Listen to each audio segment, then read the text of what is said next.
2025년 5월 8일은 제게 잊지 못할 어버이날이 될 것 같습니다. 사랑하는 아버지께서 이 어버이날 5월 7일 날 소천하시고 5월 8일 날 아버지의 빈소에 마지막 카네이션을 올려드렸습니다.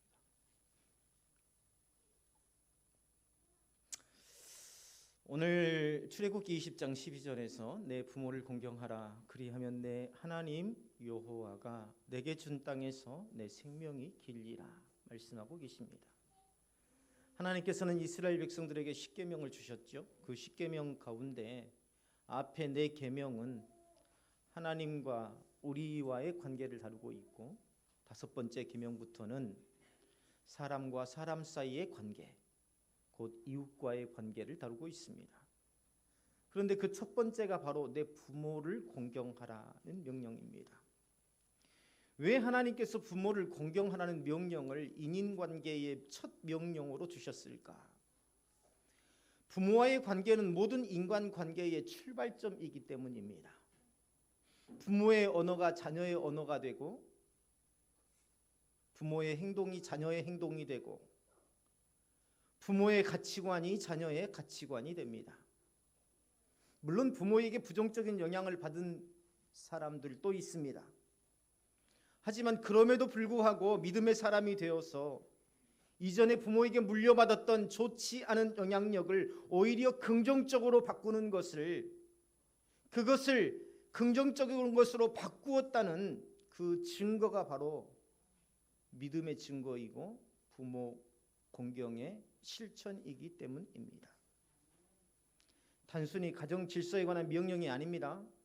하나님의 언약 백성으로 살아가기 위한 가장 기초적인 삶의 실천이자 이 땅 위에서 신앙을 실천하는 첫 출발점이 어디에서부터 시작되어야 하는지를 보여주는 말씀입니다. 부모 공경은 우리가 하나님을 공경하는 마음과 직접 연결되어 있습니다. 부모는 내 존재의 시작이 되고 나를 기른 사랑의 손길이고, 하나님께서 나를 세상에 보내시기 위해 택하신 도구가 바로 부모입니다. 이번에 아버지를 하나님 나라 보내드리며 내 일부를 잃어버린 것 같은 느낌을 받았습니다. 하나님께서 내 존재의 시작의 통로로 삼으셨던 분, 아직도 전화를 하면 대답하실 것 같은데 말이죠. 아버지는 저희 아들들에게 가장 가치 있는 것들을 남겨주셨습니다. 성실함과 정직과 화목입니다. 저는 지금껏 아버지가 몸이 아플 때를 빼놓고 앉아있거나 누워 계신 적을 본 적이 없습니다. 할 일이 없다고 낮잠을 주무시는 거 한 번도 본 적이 없습니다. 저는 아버지에게서 성실함을 몸에 익혔고, 정직함이 무엇인지를 배웠고, 화목하는 법을 배웠습니다. 그리고 늘 아들들에게 화목을 강조하셨습니다. 이번 장례식이 끝나는 시간까지 우리는 아버지가 살아왔던 삶의 모습을 유언처럼 받들고 서로 사랑하고 화목하며 우리의 자녀들에게도 그 정신을 알리려고 모든 형제들이 함께 노력했습니다. 저는 장례를 집도하며 설교를 통해 전했습니다. 우리 아버지, 할아버지는 비록 배우지 못해 성경을 읽고 쓰지는 못하셨지만 삶의 성실함은 믿음의 기도였고, 삶의 정직함은 그 자체로 거룩한 예배였습니다. 우리도 아버지, 할아버지의 이 거룩한 유산을 지켜내고 가슴에 새겨야 할 것입니다. 부모에 대한 공경과 하나님을 경외하는 것은 결코 분리될 수 없습니다. 그러므로 부모를 향한 태도는 결국 하나님에 대한 태도에까지 이르게 됩니다. 하나님께서는 이 계명에 특별한 약속을 더해 주시죠. 그것은 내 생명이 길리라라는 축복입니다. 단순히 오래 산다는 의미가 아닙니다. 오래 산다는 것이 결코 좋은 게 아닙니다. 그저 하나님께서 정하신 연한대로 사는 것. 하나님께서 주시는 온전한 삶, 복된 삶, 의미 있는 삶을 누리게 될 것이라는 약속입니다. 이 계명은 우리 모든 사람들에게 해당되죠.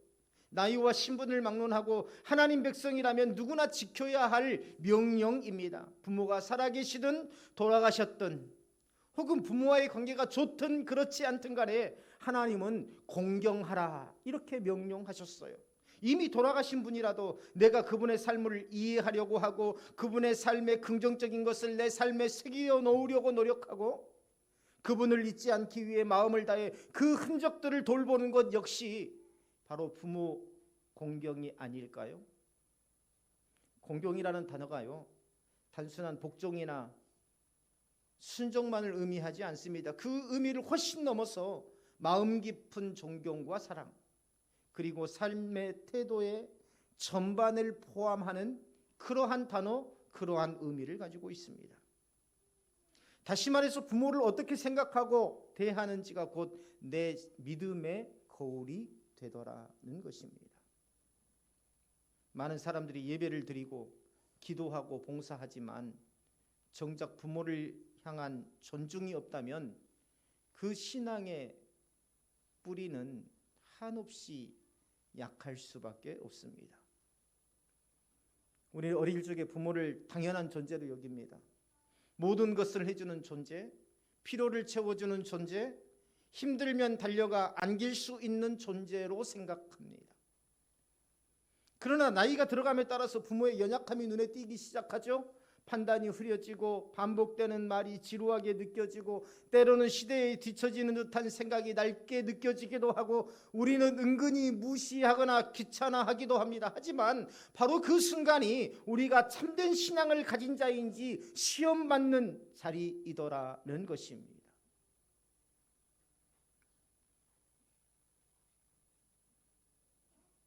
가능한 한 자주 부모님을 찾아뵈려고 노력했지만 더욱이 어머니가 소천하시고 나서 일주일에 한 번씩 꼭 가서 찾아뵈려고 노력했지만 어쩌다 일이 생겨서 한 주라도 건너뛰면 아버지가 전화하세요. 너는 아버지가 죽어도 모르겠구나. 그 말이 섭섭하게 들리기도 하지만 그러나 아버지가 그만큼 우리를 사랑하셨다라는 그러한 증거가 아닌가.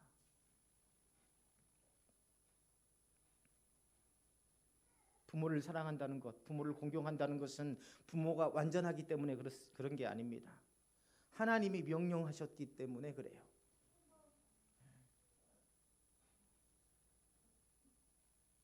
부모가 나에게 잘해 주었기 때문이 아니라 하나님이 그분들을 나의 부모로 주셨기 때문입니다. 그렇기 때문에 공경은 그들이 어떤 사람인가 보다 내가 어떤 믿음을 가졌는가를 보여주는 삶의 열매더라는 것입니다. 믿음이 좋은 사람은 부모에게 잘합니다. 돌아가시고 나서 제사상에 어떤 것을 차려놓을지 그거 고민하지 말고 살아계실 때 한 번이라도 더 뵙고 살아계실 때 마음의 선물이라도 더 드리고 살아계실 때 손이라도 한 번 더 잡아드리는 것.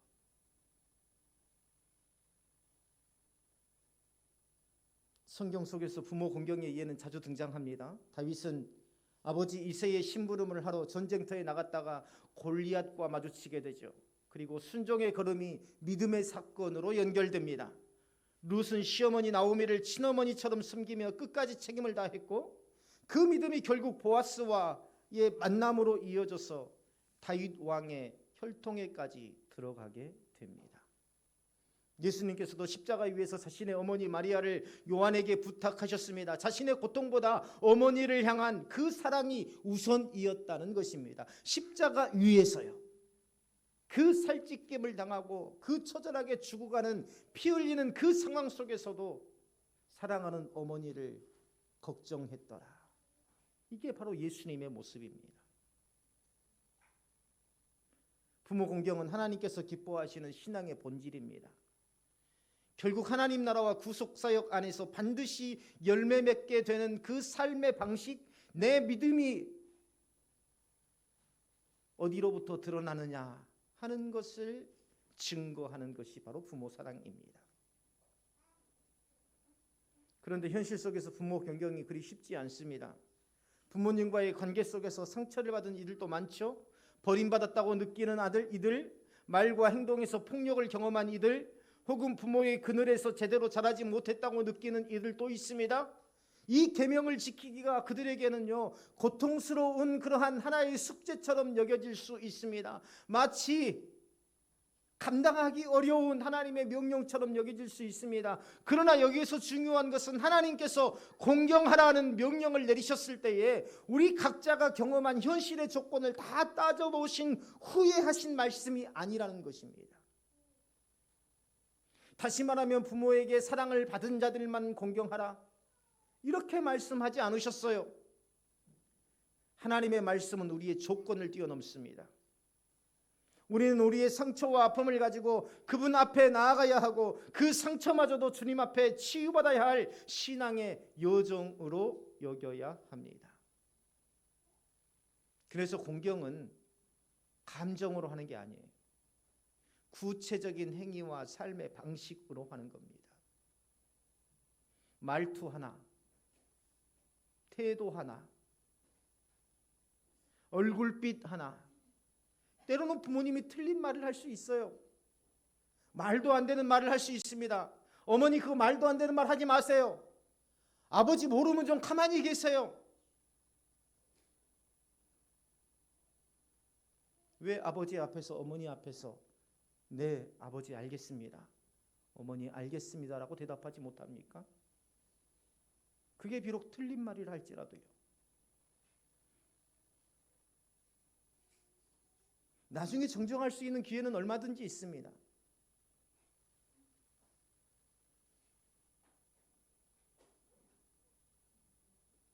얼굴빛 하나에도 부모를 향한 존중이 담길 수 있다는 것 우리가 기억해야 됩니다. 기도했어요. 서재에 앉아서 기도했어요. 하나님, 오늘 눈물 짓지 않게 해주옵소서. 내 감정대로 말씀을 전하지 않게 하옵소서.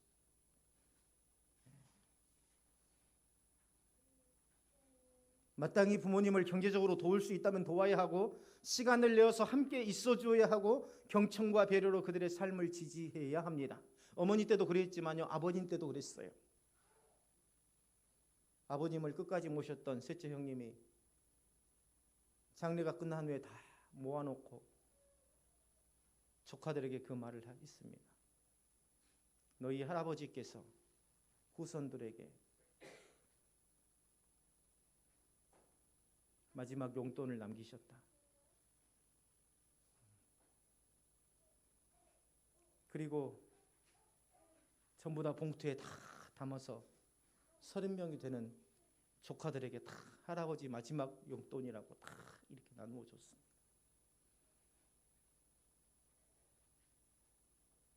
다 울어요. 할아버지의 그 사랑과 할아버지의 그 정직함과 성실함을 너의 삶에 새기거라.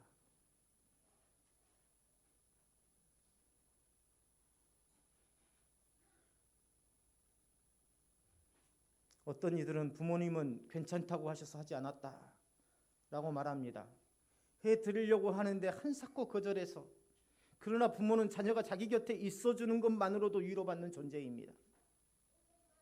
자녀의 조그만 관심과 표현, 전화 한 통, 짧은 방문에도 눈물을 흘리는 분이 부모님입니다.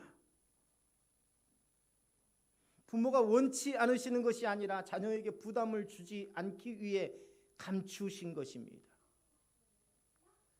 그렇기 때문에 우리는 부모의 말보다 하나님의 말씀을 더욱더 신뢰하며 그 뜻대로 부모를 공경해야 한다.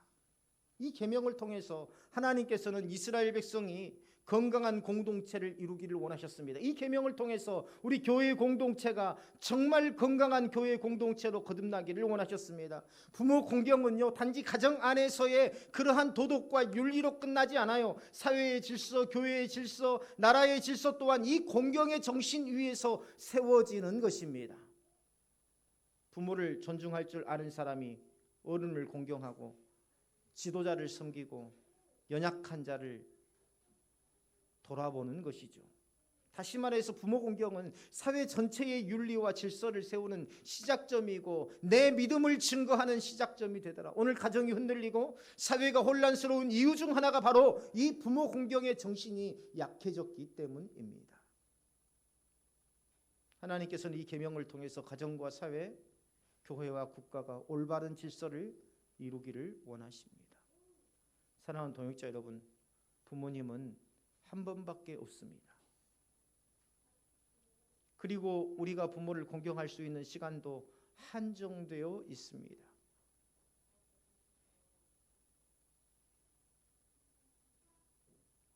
때로는 너무 늦어버렸어.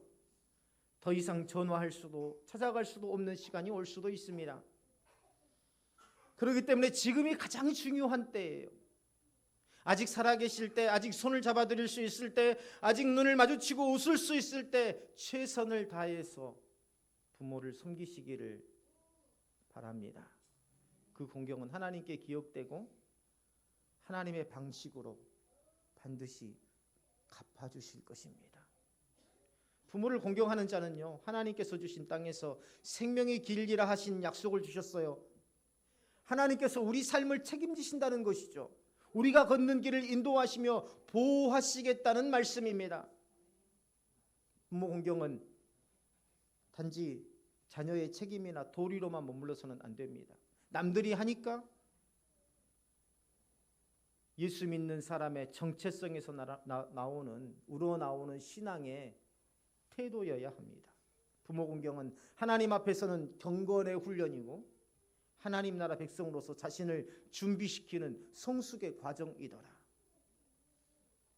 이 계명을 십계명의 한 가운데 두셨어요. 다시 말하면 저울추와 같습니다.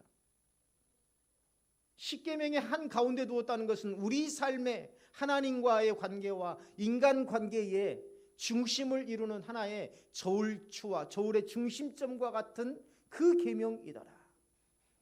거기에서 하나님께서 부모를 공경하느냐 이것을 하나의 신앙의 기준으로 삼으시고 하나님과의 관계가 어떠한지, 사람과의 관계가 어떠한지를 달아보시더라.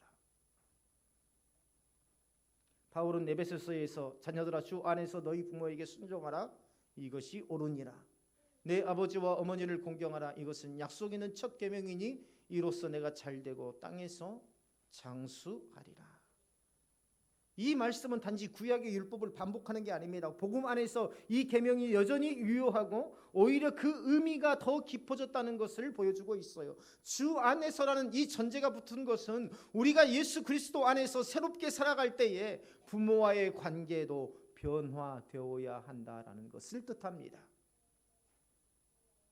예수 믿기 이전의 부모와의 관계가, 예수 믿기 이전에 부모에게 대했던 내 모습, 그런 것들을 돌아보시고 이제 예수 믿고 난 후에 내가 부모에게 어떻게 대해야 되는지를 다시 한번 이 어버이 주기를 맞아서 돌아보시기를 바랍니다. 요즘에 부모 공경을 점점 잃어가고 있죠. 물질 중심의 가치관, 부모를 섬기는 것을 부담으로 여깁니다. 빠르게 변화하는 문화 기술, 세대 간의 대화를 단절시키고 있죠.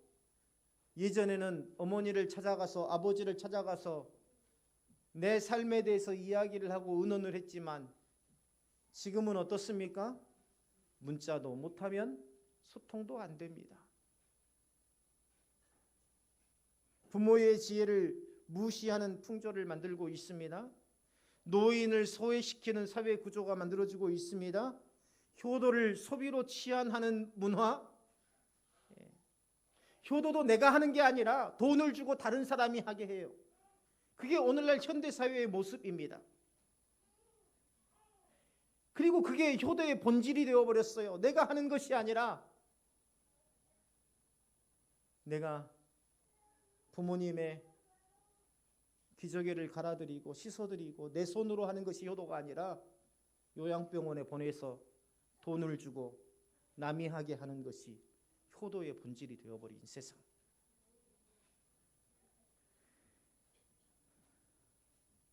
그리고 부모 중심의 가족이 아니라 이제 자녀 중심의 가족관, 이런 것들이 부모 공경을 더욱더 어렵게 만듭니다.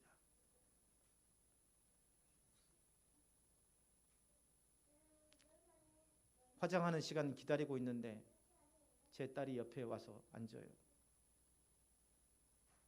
그리고 눈물이 그렁그렁 해가지고 나를 보면서 하는 말이, 아빠, 오래오래 내 곁에서 살아야 돼.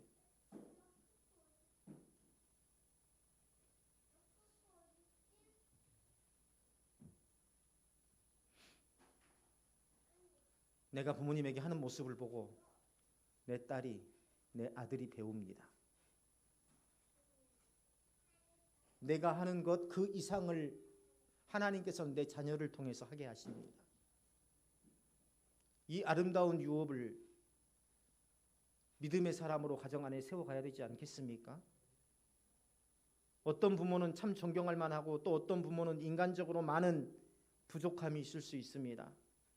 그러나 오늘 내 부모를 공경하라는 하나님의 명령은 부모의 자격 여부를 묻지 않아요. 부모가 완전해서가 아니라 하나님께서 주신 존재이기 때문에 공경하라는 말씀입니다. 만약 부모의 잘못이 있다면 그 판단은 하나님의 영역이고 우리는 순종으로 응답해야 한다는 것이죠. 부모가 믿음이 없더라도, 부모가 내 인생에 상처를 준 일이 있더라도 성도는 복음으로 그 관계를 회복해 가야 합니다. 물론 모든 상처가 하루아침에 치유되지 않아요. 그러나 우리 마음을 열고 용서의 길을 갈 때에 하나님께서 개입하시고 길을 여시고 회복의 역사를 이루어 가시더라는 것입니다. 공경은 의무가 아니라 사랑입니다. 사랑은 강요되는 것이 아니라 결단으로 선택되는 것이죠. 부모를 향한 사랑은 자연스러워 보이지만은요, 사실은 지속적으로 훈련되어야 합니다. 또 의지적으로 실천해야 합니다. 신앙생활하고 똑같아요. 부모를 공경하는 것. 때로는 가기 싫어요. 때로는 힘들어요. 때로는 경제적으로 부담이 될 때도 있습니다. 때로는 부모가 내 마음을 몰라줄 때도 있어요.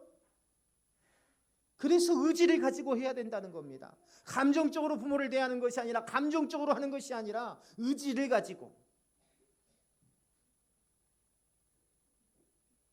우리가 신앙생활하면서 항상 있어야 할 곳에서 하나님 앞에 예배를 드리고, 항상 잊지 않고 우리가 하나님 앞에 기도하듯이 항상 부모에게 자주자주 연락하고 부모를 찾아뵙고 자식으로서 있어야 될 자리에 항상 있고, 우리가 이것을 이뤄간다면 어떻게 우리가 하나님을 경외하는 믿음의 사람이라고 증거할 수 있겠습니까?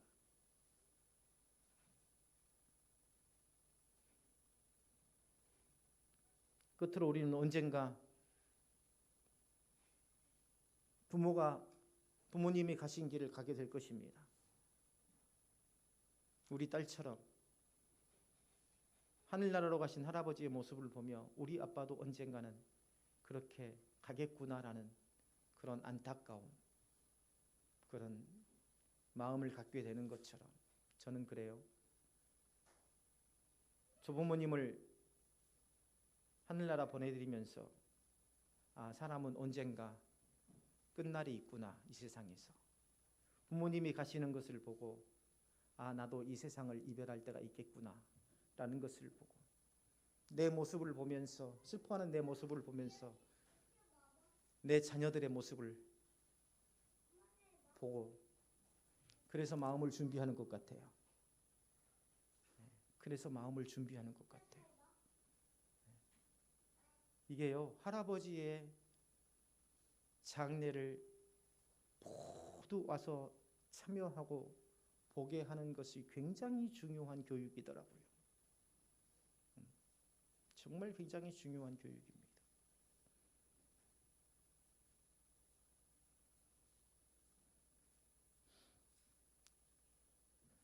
몇 주 전 살아계실 때 우리 자녀들이 다, 조카들이 다 아버지에게 마지막 인사를 하기 위해서 2주 전인가요? 다 모였었어요. 한 명도 빠짐없이.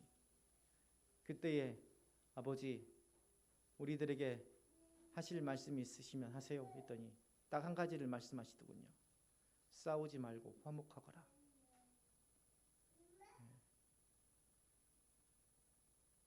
싸우지 말고 화목하거라. 화목하면 가정이 성장합니다.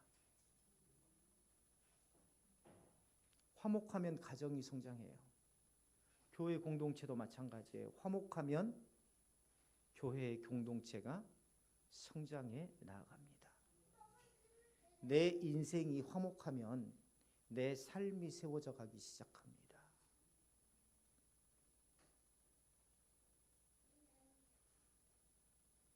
하나님께서 주신 땅에서 생명이 길다는 약속은 단순히 오래 사는 게 아니에요. 하나님께서 주시는 평안한 삶, 하나님과의 동행, 공동체 안에서 누리는 사랑과 존경, 그리고 믿음의 유업을 물려주는 축복입니다. 이 축복이 오직 하나님을 경외하며 부모를 공경하는 자들에게 주어지는 약속입니다. 성경책만 들고 교회만 왔다 갔다 하는 것이 신앙이 아닙니다. 내 삶 속에서 하나님께서 믿음의 통로를 삼으신, 생명의 통로로 삼으신 그 부모님을 위해 최선을 다하는 삶, 그것이 바로 결국에는 내 삶을 세워가는 하나님의 약속을 붙잡는 길이라는 것을 잊지 마시기를. 이번에 조문객들이 많이 왔습니다. 6명의 아들들이 쭉 서서 조문을 받는데 모든 형제들이 조문이 마치고 나면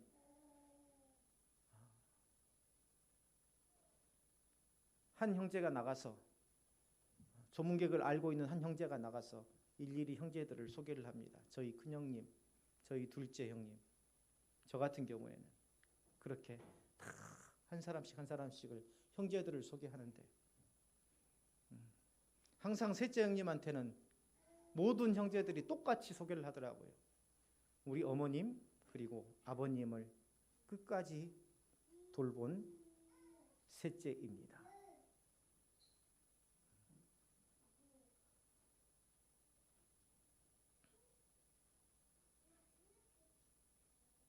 다른 모든 형제들에게는 첫째, 둘째, 넷째, 다섯째, 여섯째이지만 모든 사람들에게 소개할 때에 여기는 아버님을 끝까지 모신 셋째입니다. 셋째 형님입니다. 라고 소개가 되었다. 믿음도 마찬가지죠.